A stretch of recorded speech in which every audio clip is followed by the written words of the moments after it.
If you want to know what Dr. King would think about immigration reform, you don't have to stretch your imagination. There are over 100 books available that feature his published writings. There are dozens of hours of recorded sermons and interviews of the famous preacher that will give you a clear idea of who he was.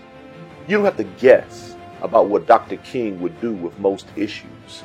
His body of work renders a high-definition picture of both his psychology and his philosophy. The same goes for Abraham Lincoln. He has numerous letters and speeches available in the public record. Hundreds of books have been written about him as well. There is no ambiguity regarding how Lincoln would approach our divided nation. Frederick Douglass was considered the greatest African in America that ever lived.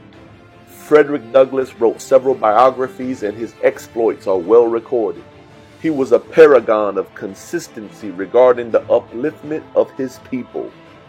I'm not a historian, but I am a lover of history.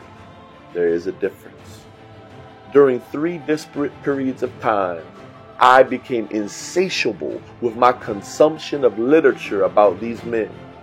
During those moments, I could hear their voices and guidance. I felt like I became one with all 3 men. It was like their spirits resided with me. My memory of those personal events leave me puzzled with certain Christians. Several academic Christians have stated, "God doesn't speak to me." I have heard some prominent biblical scholars say, "I don't know when the Spirit is leading me." Their theory is the Bible's publication negates the need for Christians to be personally led by God.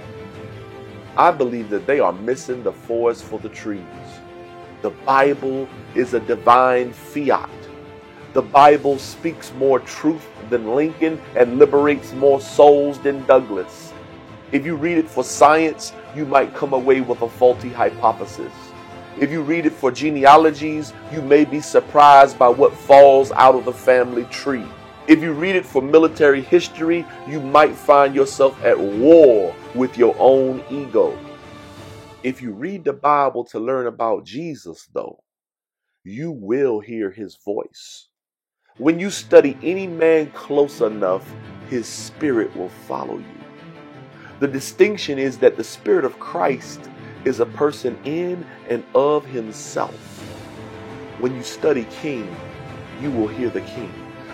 But I want you to know tonight that we as a people will get to the promised land. When you study Douglass, you will get Douglass.